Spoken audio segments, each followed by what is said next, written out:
As we continue dito sa ating pag-aaral na Old Testament survey, pag-uusapan natin is more of the history. Okay?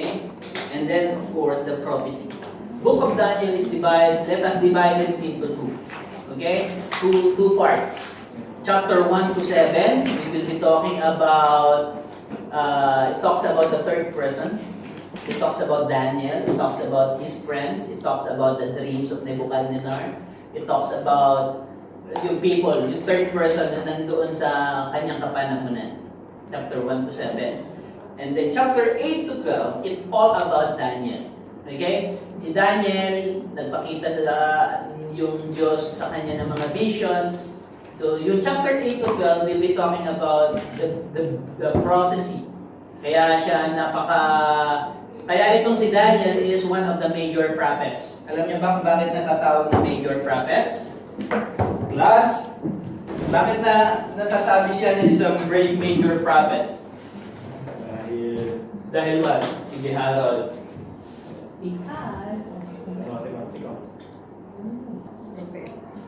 yung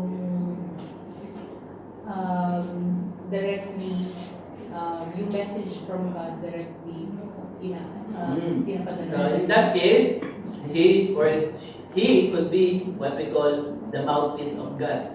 Okay? So ano yung binubukan ng bibig ng Panginoon, yun lang din yung sinasabi niya. Nothing less, nothing more. Okay? Kaya sabi sa kanila, sila ay mga mouthpiece of God.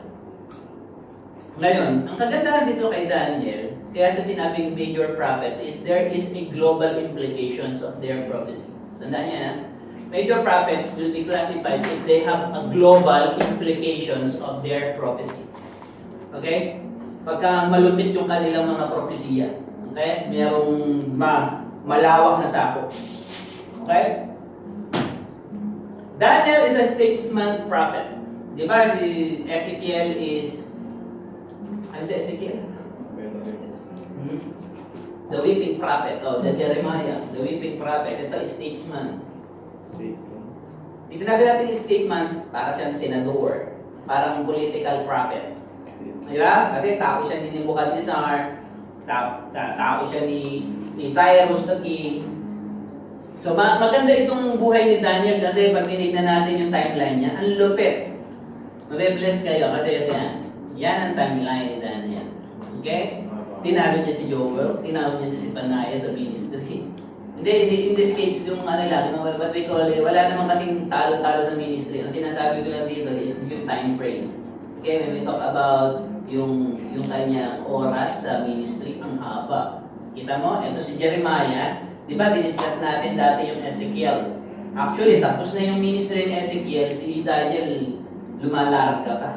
Okay? So, it starts somewhere here. Ministry of Daniel takes place over a very long period of time. It spans over Babylonian captivity. Nakita niyo yung blue, yung Babylonian captivity? Nag-start sa somewhere in 6 Ayan. Etong kulay blue na ito. Sinimulan niya na nasakop sila ng Babylonian. Tapos, nung natapos yung reign ng Babylonian, nandun pa rin si Daniel. Ganun siya katatag. Okay? Lagi niyo tatandaan, nung sinakop yung Jerusalem, meron silang tinatawag na 3 phases. Okay? Nag-start sila nung tinatawag natin, nung 605 BC. Okay? Ni Nebuchadnezzar, yung mga matataas na may tungkulin sa Israel, kasama si Daniel, Shadrach, Meshach, and Abednego. Kilala niyo yan, di ba? Pagkatapos nun is yung fall of Jerusalem. Okay? 3 beses kasi nagkaroon ng pagsasakop yung Babylonia. Nagsisimula sila dun sa 605, yung kay Jeremiah. Meron na silang part yan eh. Kinuha nila yung mga tao. May kinuha silang mga tao. Yun nga yung mga statesman. Si Shadrach, Meshach, and Abednego. Tapos noong 592,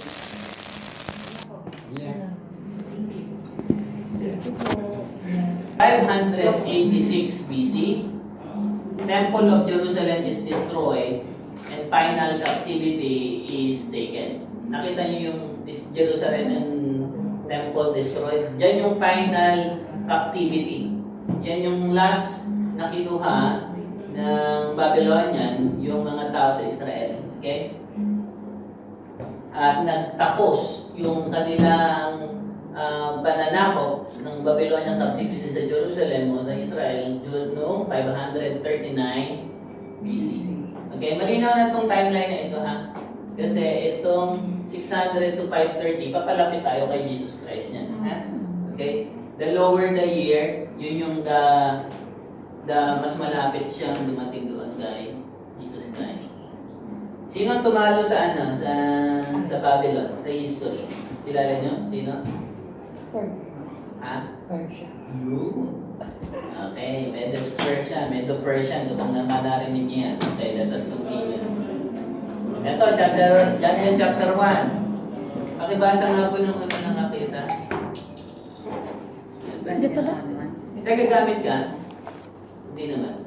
Wala na. Sa chapter 1, verse 1 pa lang, makikita na natin dito yung pananakop ni Nebuchadnezzar. Okay? Tingnan nga natin sa geographical kung ano nangyari dito. Okay? Itong Babylon, yung part na yan. Okay? Tingnan natin sa Sa totoo, nakipaglaban siya kay Nico. Alam na alam niya yan eh. Hindi ko. Dali, ano mo yung Dali ko ngayon? yung mouse, ganun ba yung mouse para matulog? Hindi. PowerPoint eh. Hindi pwede. So, ayan. Dito si Nebuchadnezzar sa Babylon. Nakipag-away siya sa kay Nico doon sa Carchemish. Okay? Naglaban sila. Si Nico is Pharaoh of what? SWAT. Hindi ko iba sa iyo. Okay? Ano siya? Pharaoh siya ng Egypt. So, dyan sila nag-battle at sa kasamaang palad, Saan? si Pero Nico Egypt ay... yan, Egypt. Saan daw po Egypt dito? Dito. Dito sa gawin dito. Kasi ito desert. Dito. O, Sa doon gawin pa dito. dadaan sila ng Juda. Doon sila naglabanan. Doon sila nag-dance. Kasi sa Jerusalem. Mamaya, papakita ko sa inyo. Salamat po. Okay, naglabanan, natalo si Nico. Nakuha ni Nebuchadnezzar ang Egypt. Kaya na, pumunta siya sa Carchemish, pumunta rin si Nico. Dito yung Pharaoh Nico, nandiyan yung Egypt. Okay? Kung bakit kasi, siguro nag-usap sila, doon na lang tayo sa Carchemish mag-away. Doon na sila nag-away. Tayo na lang mag-adjust. Nag-adjust parehas. Ano pa? Pagkatapos talunin ni Nebuchadnezzar, si Nico, pumunta siya dito sa Jerusalem para i-conquer yan. Okay? Pagkatapos niya, hindi siya satisfied, balik-ulit siya doon sa Babylon. Okay? Ganun yung naging routine.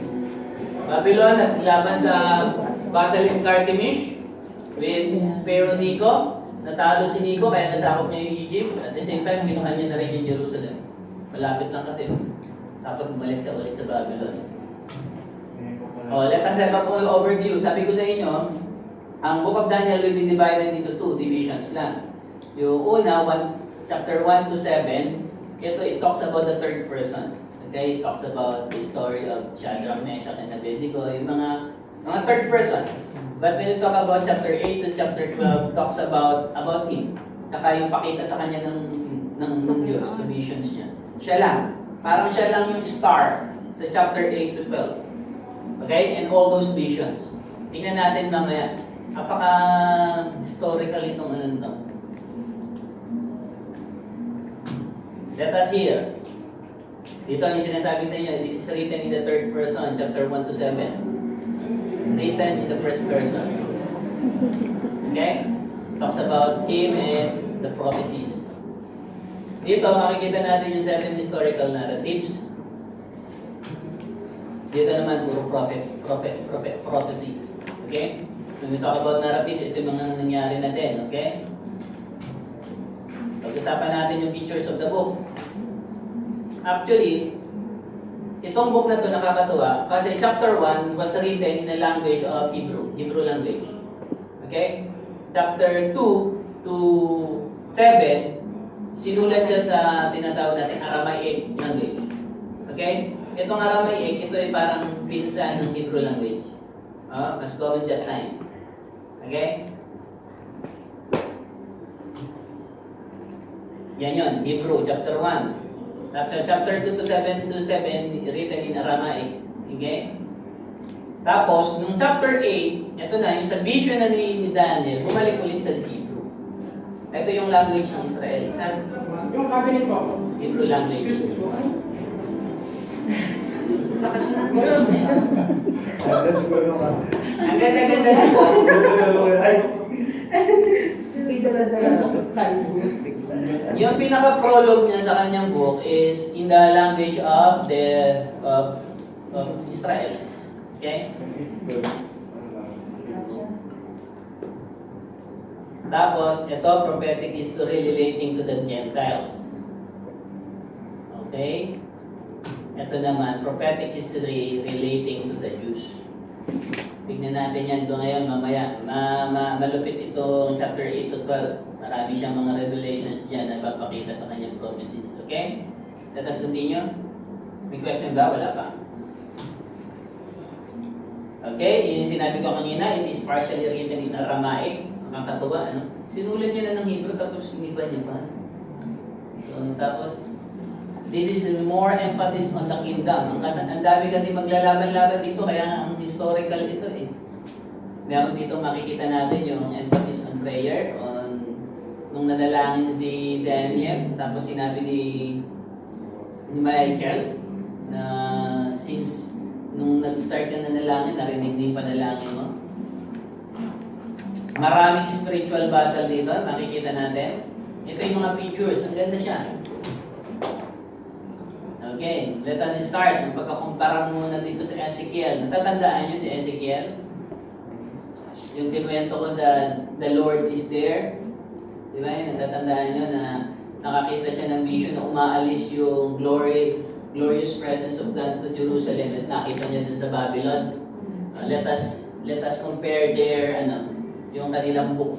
Okay?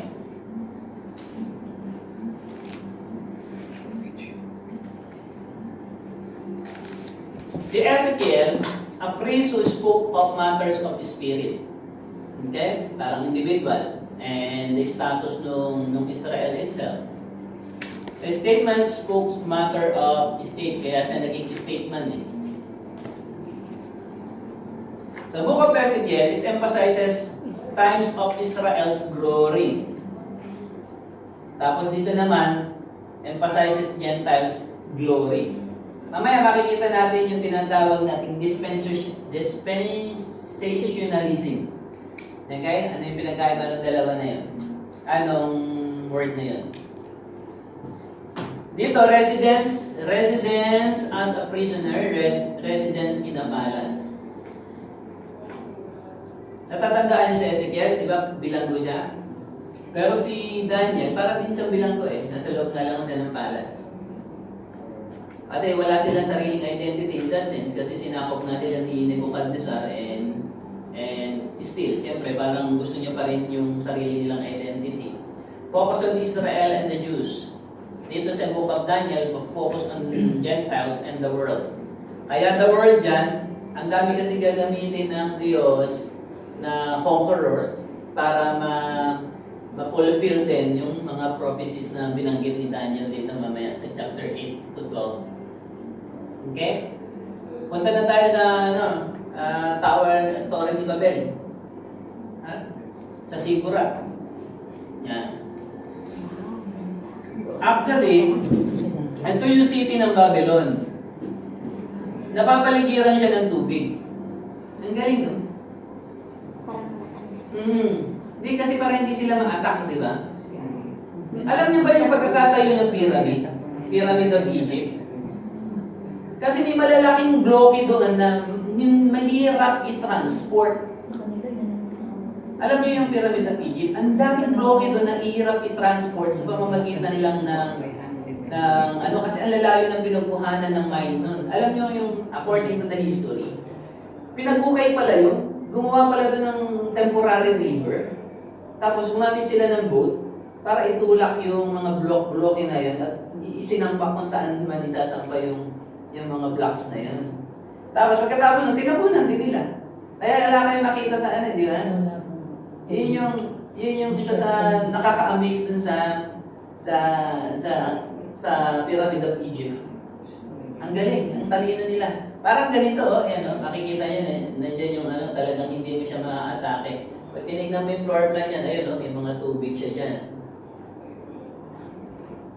Pinag-isipan nila.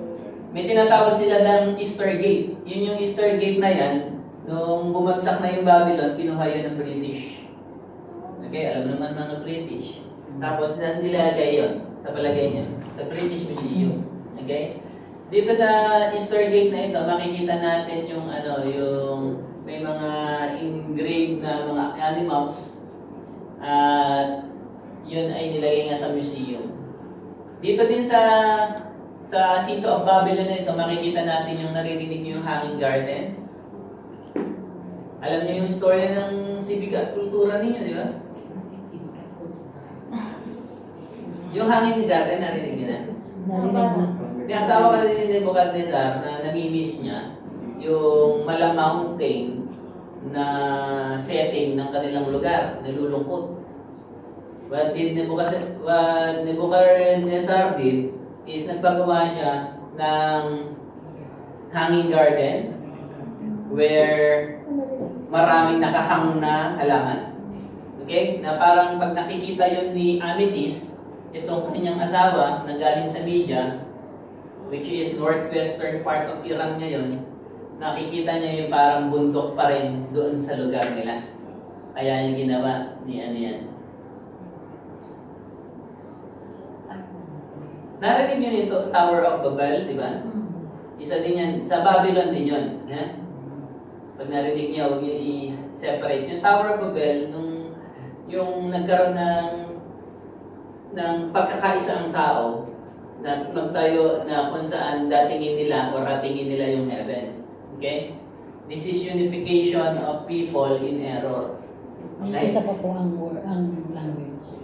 Unification of people nga daw in error.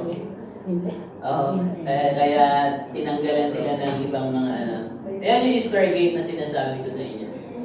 Yan yung Easter Gate na kung saan nasa ngayon, sa British Museum. May mga engrave yan, may mga hayop na ganyan. Kinuha lahat ng ng British to put in their museum. Yan, ganyan yung kaganda yung Easter Gate ni Nebuchadnezzar during that time. Okay? Yung hanging garden na sinasabi ko naman sa inyo, to have a clear picture is something like this. Okay? Historically, kung mayroon kayong sibika at kultura, alam ko narinig nyo ni hanging garden ni Nebuchadnezzar. Sa Mesopotamia, hindi na yung naririnig-rinig kayo din. Because may mga ganyan-ganyan pa, okay? So, nasiyahan na ngayon yung asawa niya, si Amethyst. At kasi nalulungkot. Okay, ganyan pa itsura niya, Tapos may narinig ba kayo sigura? Yan yun, yung may Ayan pa, Ganyan yung perspective nung pinakita ko sa inyo. Hindi nyo siya basta mapapasok. Yung City of Babylon, hindi nyo siya mapapasok unless pumasok kayo dun sa Easter Gate. Okay? Ganun kalupit kasi yung empire dito. Ha? Isa lang. Doon lang sa bridge siya dapat pupunta. Kaya pagka nanonood kayo ng mga war, yung mga war sa pelikula, usually inaatake nila, nasa bridge sila, ginagana nila. Dito nakuha yung principle na yun. They are protected by walls. Pagkatapos ng walls na yun, meron isa lang bridge na dadaanan, yun lang ang entry-exit niya. So talagang protected yung City of Babylon. Ang lakas niyan. Okay. Daniel 1 ulit tayo. Nung sinakop si Daniel, natatandaan niyo yung istorya. Nung sinakop sinama sila, when Nebuchadnezzar captured them, yung na-exile sila, di ba natatandaan niyo, pinapakain sila ng king's buffet, yung mga pagkain ng hari. Okay? At tinanggihan nila yan, di ba? Kasi isang spiritual counterpart nun, di ba, ipinipreserve nila yung purity nila in that sense sa pagkain. Tapos sabi pa nga niya dun sa tagapag-alaga, bigyan mo na lang kami ng gulay. Sabi kasi, inutusan yung tiwala, papatayin ako pag kayo nangayaya, kaya kumain kayo ng ano. Pero may may binigyan dito, pag tinignan niyo yung storya na yan, sige ito. Sige nga, papapatas niyo doon, si sister. Daniel 1:8, but Daniel made up his mind that he would not defile himself with the king's choice food or with the wine which he drank, so he sought permission from the commander of the officials that he might not defile himself. Okay, kita niyo? Yung commitment to purity, yung umpisa nito, di ba? Sinasabi ko sa inyo. Tingnan niyo, pinreserve pa rin talaga ni Daniel yung purity nila. Although that is symbolizing na kahit anong gawin nyo sa akin, we will continue to praise God. Parang ganun pa rin, So, dito, Daniel and friends prosper because of not defiling themselves from eating king's food. Nung ginawa nila ito, mas gumanda yung katawan nila, di ba? Yung favor ni God or yung favor ng king, mas umokay sa kanila kasi naging mas malusog sila, naging mas maganda sila. Pero bigyan natin to ng counterpart sa Philippines. Itong yung nangyayari na ito.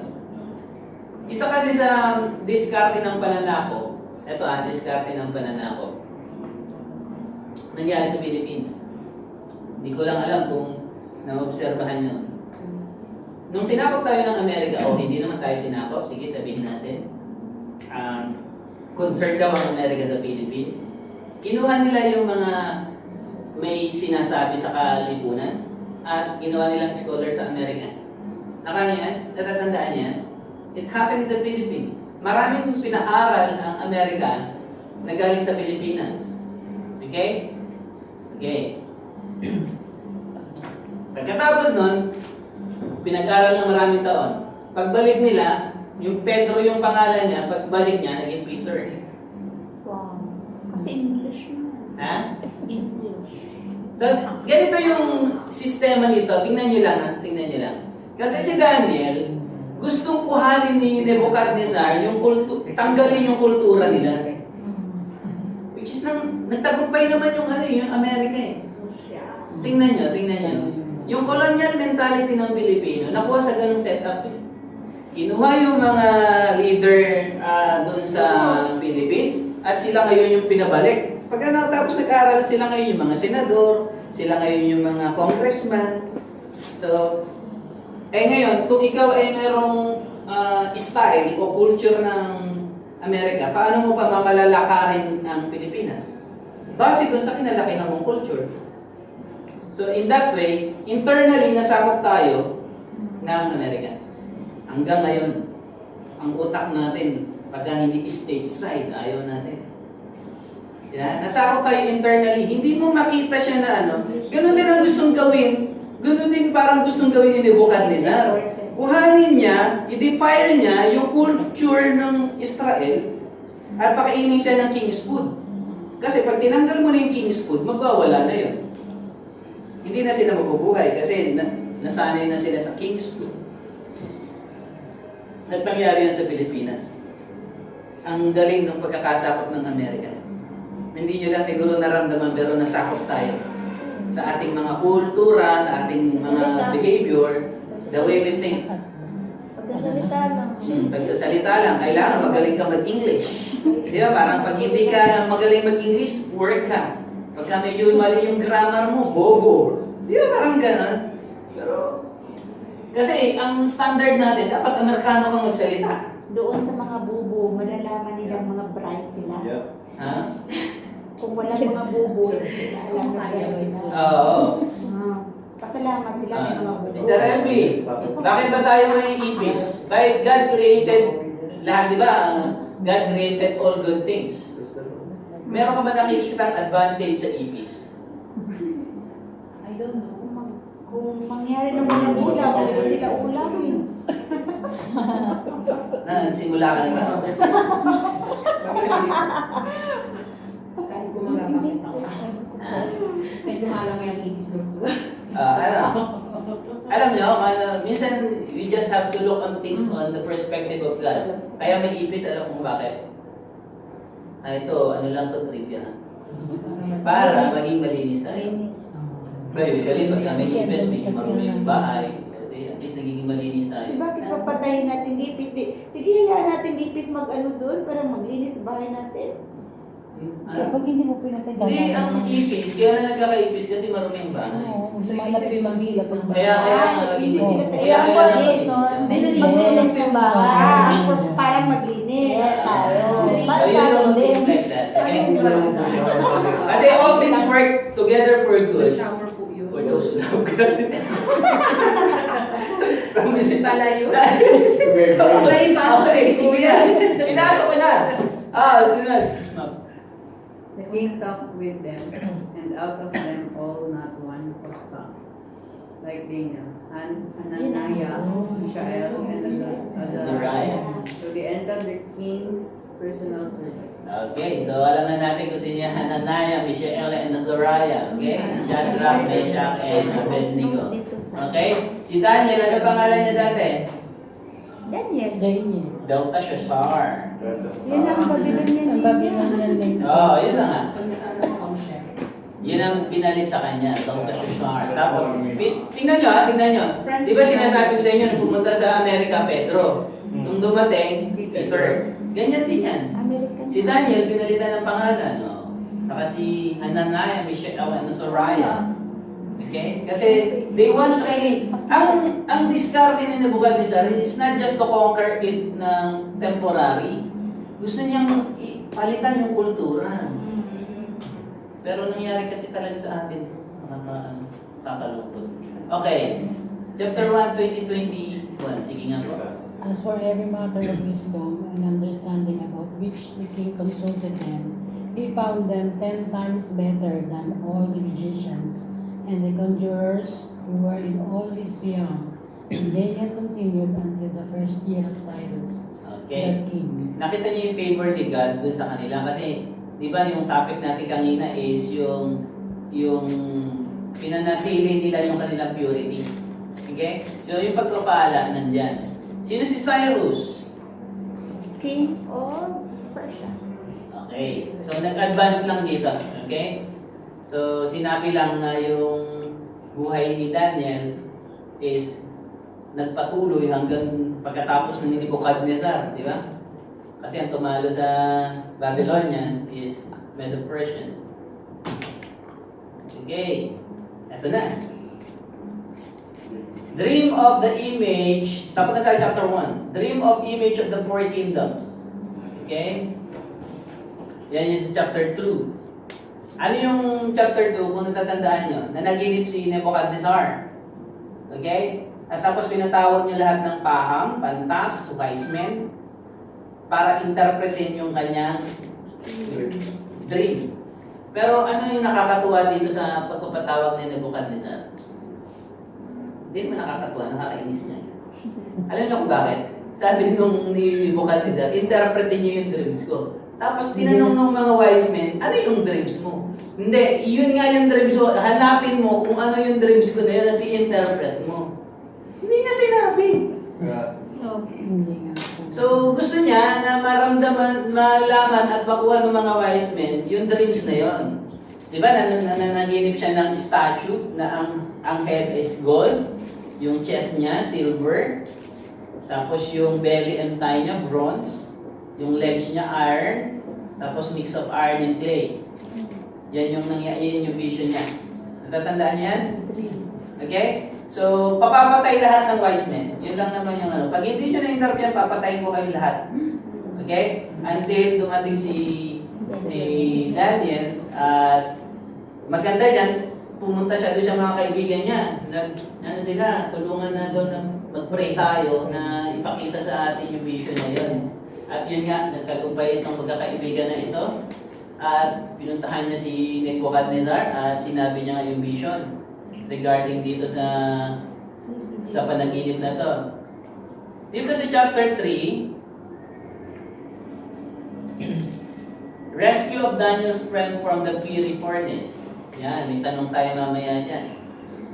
Sister Yoli, alam mo na ang sagot? Nag-research ka ba? Hindi. Nebuchadnezzar, dream of the tree. Daniel's interpretation. Ayan. Merong isang malaki din namang panaginip. Ito sinabi na ni Daniel. May malaking puno siyang napanaginipan. Sa punong yun, ang daming nakikinamang. Kasi may bunga yun, tapos mga maraming ibon, agila, mga witret, ganyan. Basta maraming nakikinamang. Tapos sa ilalim nun, merong mga ahas, mga naglililim, mga rhinoceros. Basta maraming nakikinabang sa lilim at sa bunga. At ito ay tanaw sa buong mundo dahil sa yan yung panaginip niya. Okay? Diyan nangyari sa chapter 4. Tapos meron siyang tinatawag na ito sa history, ang sabi nito, ito yung si Belshazzar, hindi ito what do you call this? Hindi siya anak ni Nebuchadnezzar. This is parang grandson. Okay? Kasi yung anak ni Nebuchadnezzar parang hindi umalis, work, or temporary or something, hindi clear sa history. Pero itong si Belshazzar is, maraming nagsasabi that this is the grandson. Okay? Dito sa kay Belshazzar, ito kasi yung pumalit kay Nebuchadnezzar, in that sense, dinefile niya, di ba, kinuhan ni Nebuchadnezzar yung mga yung sa offering sa altar, sa temple, yung mga gold na inumin ng mga priest, ginamit dito si Belshazzar, nagmamagaling dun sa kanyang mga kasamahan. Dahil meron silang celebration that time. Kuhanin mo dun sa temple na kinuha at nilagyan nila ng wine at dun sila nag-inuman. At nangyari, habang umiinom sila, merong isang kamay na lumutang at nagsulat. Mene, perkit. Yun yung sinulat. Ngayon, hindi nila alam kung ano yung interpretation ng sinulat ng kamay na yun. Lahat ng mundo natakot eh. So, suma total, sino na naman nakapag-interpret? Siyempre, si Daniel. Siya yung bida rito eh. Okay. Rescue of Daniel from the lion's den. Okay? Itong mga satraps, pag sinabi natin mga satraps, ito din yung mga leader ng mga tinatawag nating mga city-city. Okay? So, si Daniel kasi, siya yung pinaka-head ng mga 120 satraps. So, siya yung namumuno at marami na hingin sa kanya. Ngayon, ginawa sa kanya, binigyan siya ng investigation para pinagtulong-tulungan, para pabagsakin. Usually naman ganun eh. So, wala sila makita kasi Daniel is so faithful. Tapos napaka-diligent siyang worker. So, what they did, naghanap sila ng isang bagay, nagkasundo sila na mag-isip ng isang bagay na kung saan siya babagsak. At iyon yung kanyang prayer life. Okay? Natatandaan